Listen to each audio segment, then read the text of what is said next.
are in the land of Kamosere, Kirinyaga County. I get to ride a special vehicle which has 3D power. We visit Mwea and show you how they produce rice. We get to see how the animals work alongside the tractors. Niko chini ya mwamba na mwamba juu yangu. We visit one of the oldest bridges in the world. We visit a castle in the forest that has a royal history. Yes, Kirinyaga has a castle. Or is it?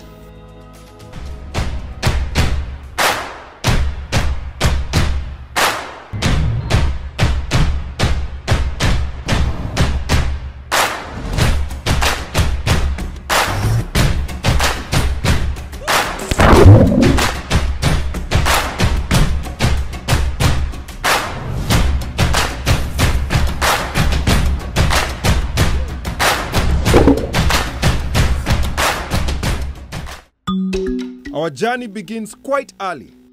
It's an exciting day to travel. We find our way out of the CBD using Highway A2, which is the Nairobi-Meru Highway. And we take route to explore and make discoveries. After Kennel, the road turns into a single lane, well paved, with expansions underway to make it a dual carriage road, connecting it to its bigger brother, Thika Road. At Makutano ya Mwea, we take a right and continue on with the Highway B6.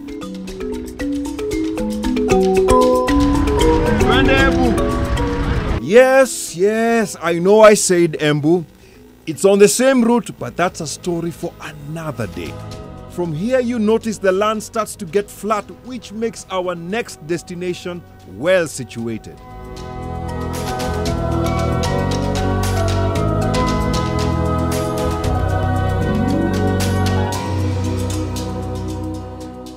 The Mwea Tebere Irrigation Scheme. It's expansive and massive. It's 30,035 acres of land starting from Kirinyaga County, touching Embu County in the south. This massive project supplies the rice sector in Kenya with over 60% of its domestic rice.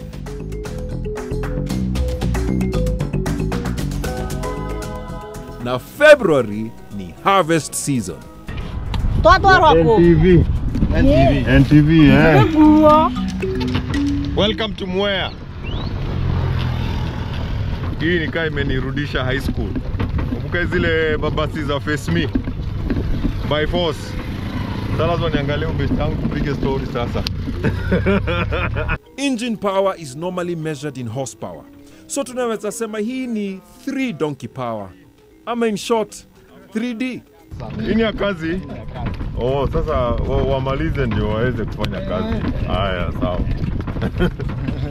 Unasikia lazima umalize shule ndio uweze kuraidi. Hii ni VIP. Usiposoma wewe kaa huko kwanza usome kwanza. Junior Kenyatta Mo Sokra. Haya, sawa. Of course, hapa twende tukiona kazi ama activity, we must join in.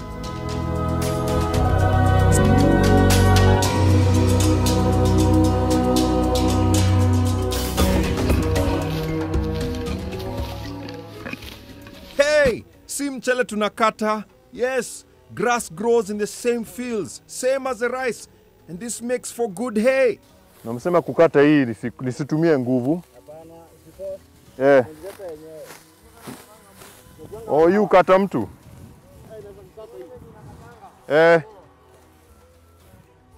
Ili kukata.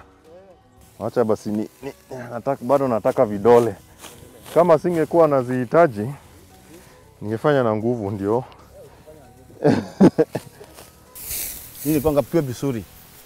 Ndio pure vizuri. Naitangwa latun crop. Ile mshoka. Tune crop. Latun crop. Yani harvest ya kimera. Sasa hii ya imemea tena sasa. Imemea tena. Oh, okay. So ya kwanza imepita. Sasa ya pili. Na ya pili ndio sasa ndio ya pili sasa. Hii sasa ndio ya pili. Tunakata itakauka. Itakauka. Ita jioni itafungwa kama ikiwe hay. Oh, hii ndio itakuwa hay. Itakuwa hay.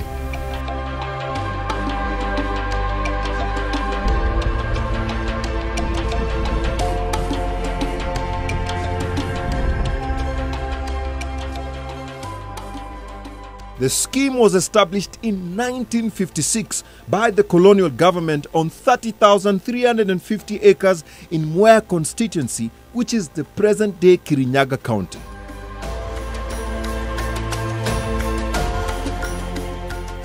The scheme attracts a lot of birds like these egrets and open-bill storks thriving in this area.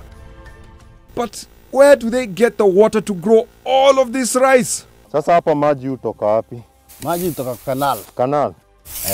Kanal, kwa pande gani sasa? Maritrikua. Huko? Hapo kwa Jackson. Hapo kuna kanal. Kuna kanal. Na kuna ingine ambayo nimepitia huku juu, inaleta maji huku chini sasa. Hivi. Sasa hivi ndio juu. Hivi ndio juu. Alafu sasa maji sasa kuna mifereji sasa inapita. Mtaro.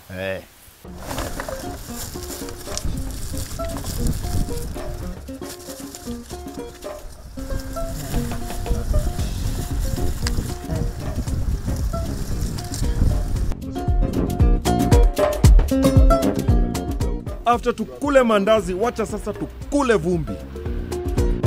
We head to the mouth of the canal. These wheels here either zinafungua ama zinafunga. Na ndio zina control kama maji inapita ama yapiti. Now, to allow water to go that way, there's another wheel. And this is a singular one. Na nimeambiwa inahitaji sembe.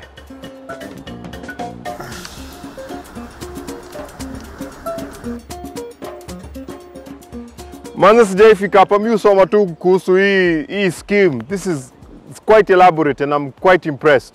The irrigation scheme gets its water from the Thiba and Nyamindi rivers that flow from Mount Kenya. It is the dry season and the Thiba levels are low, but it is still flowing. Sometimes the levels are so low that there isn't enough water to feed the irrigation scheme. While water is diverted for the scheme, we still need to leave some water for the people downstream na watu wanaendelea tu kuongezeka. If the trend continues, the Mwea irrigation scheme may disappear because of the adverse effects of climate change. That problem is set to be addressed by the construction of the Thiba Dam upstream, which will help secure the year-round water supply for the country's rice production. The 40-meter tall and 1 kilometer long dam being built in Geshogo will create a reservoir that will allow a second harvest every year in Mwea. For now, the irrigation scheme has enough water and land preparation is going on. A lot of things have changed since the British left, but some things remain the same. It's not just donkeys that get used here.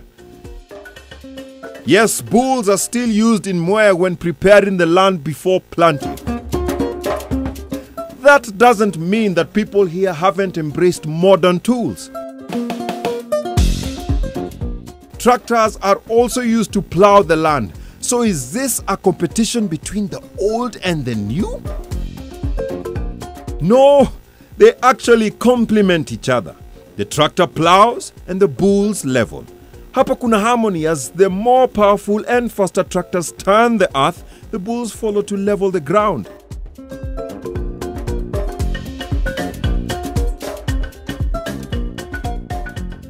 The tractor may be modern, but the bulls receive a lot of love from their owners, and you get to see this after the job is done.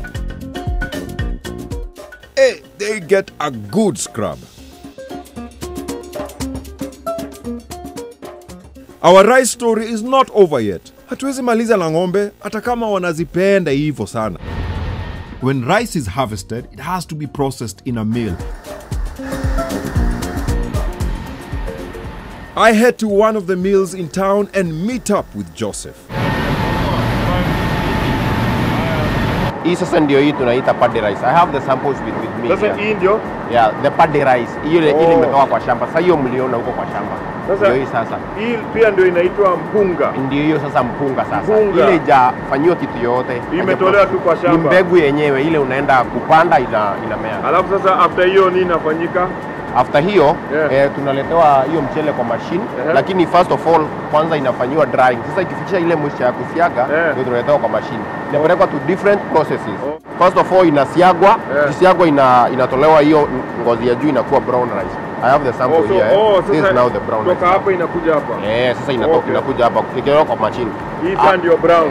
Hiyo ndio sasa ndio brown. Sasa kwa ngozi kanatolewa kwa juu bado ni by product of rice inaitangwa rice husk ndio hii sasa. Sasa hii sasa ndio husk. Yeah, that is rice husk. Hiyo kwa ngozi ya juu inatolewa kwa mchele. So inatoka mpunga, inatolewa hii husk. Hii sasa ndio mchele. Sasa hii ndio brown rice. Brown rice. Bado haijafika white. Hiyo ni brown rice. Okay. Sasa kuifanya white sababu wangi wamezoea white rice. Unaipeleka to another process inaitangwa polishing. Polish hiyo mchele. Sasa ndio inakuwa white rice. Yes, najua you didn't know that fact. Mpunga unakuzwa. Ukivuna unapata mchele na ukiipika unapata wali. Sahii watu wa Coast najua wanasema even ndo tumekuwa tukisema. Travel 100 kilometers from Nairobi and visit this beautiful place in Kirinyaga where they grow grass for humans. The people are friendly and you can learn a lot. Kirinyaga has been good, but the adventure is not yet over. Our next stop is a place that is amazing as it is dangerous.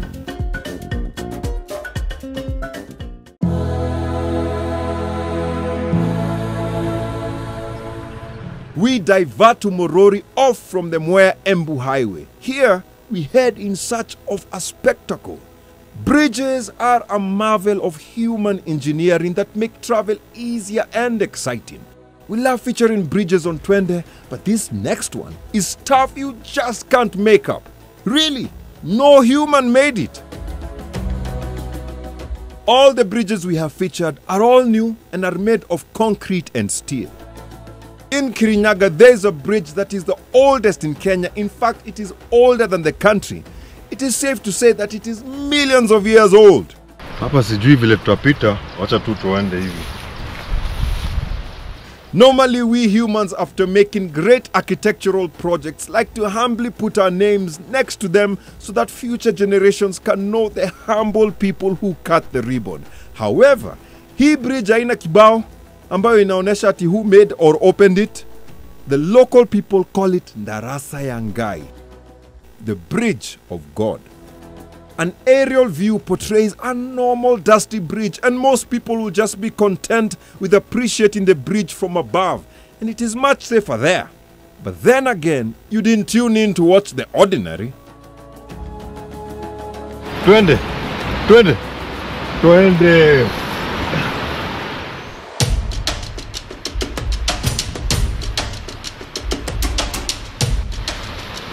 From above, it is a bit hard to appreciate the beauty of this natural structure.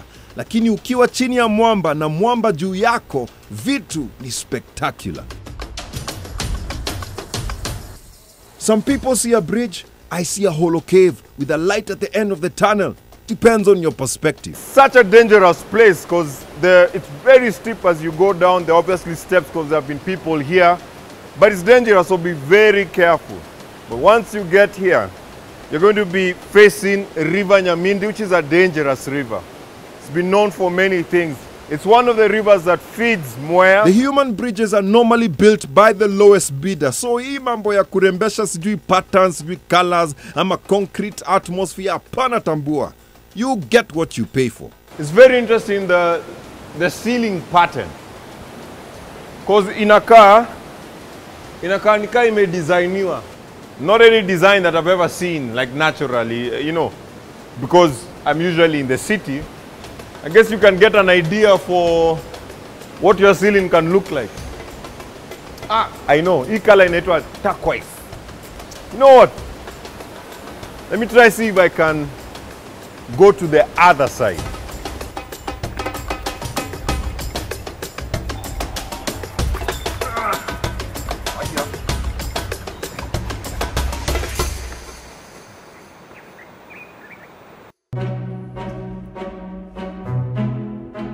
Now we cannot come to Kirinyaga and fail to mention Mount Kenya. The mountain gives the name to the county.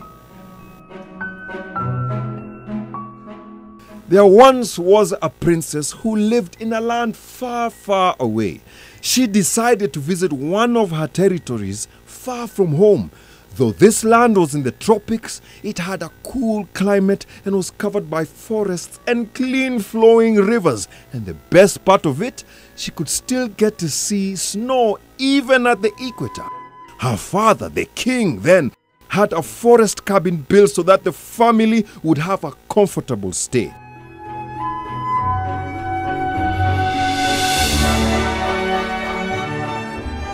Today, I'm tracking the princess journey to what was then a remote area in Gishugu.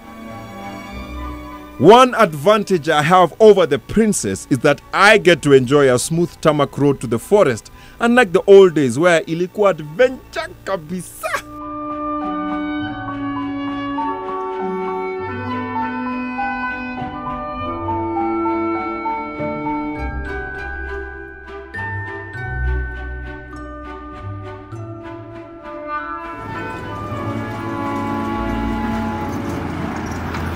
So we're here at Castle Forest. I want to find out more inaitwa Castle Forest, yeah? And nimeambiwa nitafute kanyumba kubwa, niongee na rafiki yangu anaitwa Anthony. So, Anthony anakaa wapi? Anthony ako wapi? Ako hivi? Ni hivi? Side gani? Ivo? Ah, sawa, asante. Now, why was this house called a castle? Ama hakukuwa na nyumba nyingine? We shall find out. Sema habari? Mzuri mzuri. Wewe sijapotea? Hujapotea. Karibu. Asante. Karibu. Yes. This is Castle Forest Ranch. This is the old house which we hear was built in 1910 by the British. 1910. So it's quite an old house. Yeah. Later on it became a forester's house. Yeah. And later on it was turned into a hotel. We made this veranda. The house was without a veranda. So it was built 1910. Yes. And then this veranda was in 2000. So it took 90 years for people to think maybe we need a veranda. Yes. Dutch lady came. Yeah. The place was almost down. So I think because she had a plan of reviving the business, yeah, she had to earn the veranda. Yes. Plus, are there other renovations? Yes, a few. Like this bar was not the original one. Actually, there was no bar. So this was meant. Yeah. It's our small bar and a small dining room over here. So there are a few renovations done. This makes me feel like we are back in the, in the 60s or... Yeah. So this is... Sasa kuna... Yes, you can have a look. That's a small dining room hapo. Wow. Yeah. Very cozy. A small dining room, also doing some renovations here. Yeah. There's like a fireplace. With a fireplace, so we make a fire here in the evening to keep the place warm. Yeah. How cold does it get? Not very cold, but at least it's cold because we are on the slopes of the mountain. It's cold enough for a fireplace. Yes, so we need a fire, yes. Yeah. So we make fires in the evening or by daytime if it's cold. Manze, you know, what I've just realized is the princess was a princess before akuwe queen. Yani, like if she was a princess now, ningepata chance. So mi nataka tu ku reach out to the royal family. Nasikia siku hizi muna accept watu wako nje. Tuongee bana, tufanye biz. This is the life. Manze unakaa hapa, unafungua hivi. I decide waangalie mountain. Ukiangalia mountain, si shida zako hata si kubwa sana. Because that's the mountain. Maybe you're making a mountain out of a molehill. But najua kuna watu wengine wanasema, so what if some lady who happens to hold public office in a foreign land stayed here? I mean, my shosho alikuwa the daughter of a paramount chief na tusumbuangi ati sijui watu wakuje wamtembelee, ati sijui nyumba ambayo alikuwa amelala akiwa mchanga. Well, there is still a lot you can do here. You can get to ride a horse.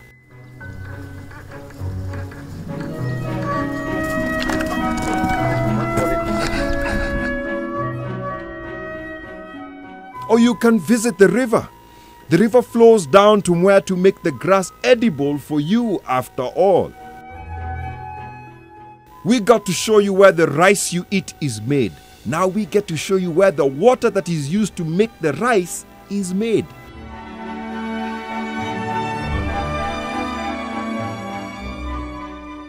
The Castle Forest is part of the larger Mount Kenya forest system that is a source of numerous rivers which provide us with most of the water that is used from here to Ukambani, to Garissa, and finally to Tana River County, where it drains into the Indian Ocean.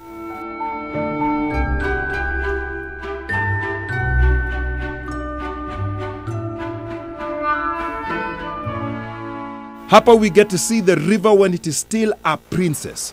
It is very clean. Nobody lives upstream, and thus there are no human activities to pollute the water. There are several falls, and this last one is a great place to fish. The perfect place to catch the healthiest fish. I can hear the waters.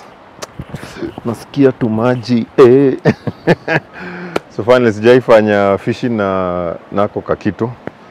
So I'll also be told what it is called so that I don't say ako kakitu. I meet Morioki trying to catch the healthiest fish in Kenya. River rainbow trout.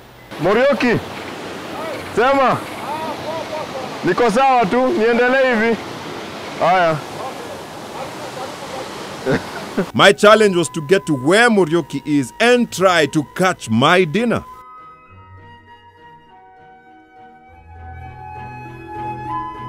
First, I had to get a few lessons before trying out my luck. Hebu nionyeshe.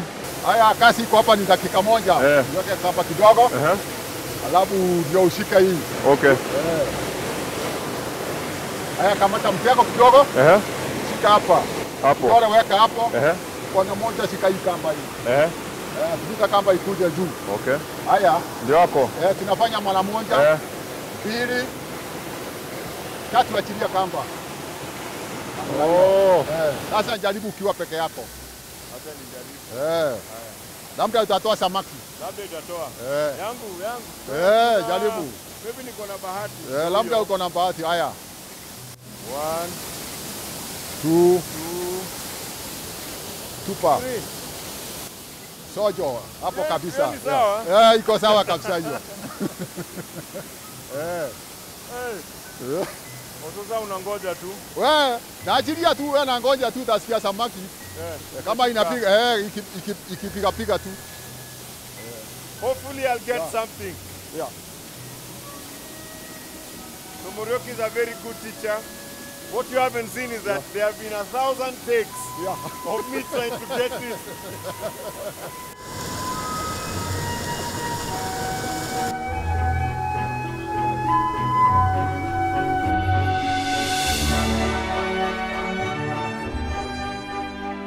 Castle Forest has a lot to offer. You can get to hike and do nature walks inside Mount Kenya Forest as you enjoy the atmosphere. Castle Forest is a great place to chill. Literally, manze kuna kuangana kabaridi. Kirinyaga has been nothing short of rewarding. I got to ride a donkey cart for the first time. Also, for the first time in my life, I got to cut grass with a sickle and work in a rice field. I experienced high class with a royal view of Mount Kenya, rainbow trout fishing, and an exclusive visit to a princess's personal space. And I got to marvel at God's architecture at Ndarasa Yangai in Murori. Next week, we cross over to the land of opportunities, Embu County.